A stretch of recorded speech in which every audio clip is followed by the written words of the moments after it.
আপনি কি জানেন আপনার দেয়া একটি ভুল ভোট আপনার পরবর্তী 5 বছরের আক্ষেপের কারণ হতে পারে?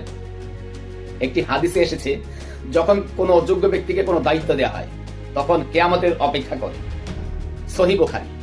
নির্বাচন মানে শুধু একটা উৎসবের যোগ দেওয়া নয়, বরং এটি একটি বড় আমানত। আপনি যখন কাউকে ভোট দেন তখন আপনি পরোক্ষভাবে সাক্ষ্য দিচ্ছেন যে এই লোকটি ভালো এবং দেশ চালানোর যোগ্য। এখন প্রশ্ন হলো, আপনি যার পক্ষে সাক্ষ্য দিচ্ছেন তিনি যদি দুর্নীতিবাজ বা খারাপ মানুষ হন, তবে তার অন্যায়ের দায়ভার কি আপনার উপর আসবে না? তাই প্রার্থীর দলীয় পরিচয়ের চেয়ে তার ব্যক্তিগত সততা ও যোগ্যতা যাচাই করা আমাদের ইমানি ও নৈতিক দায়িত্ব।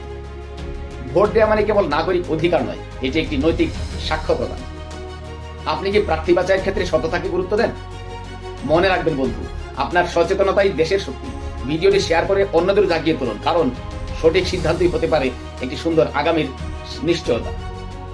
সচেতন হন, দেশ গড়ুন। ভালো থাকবেন। আল্লাহ হাফেজ।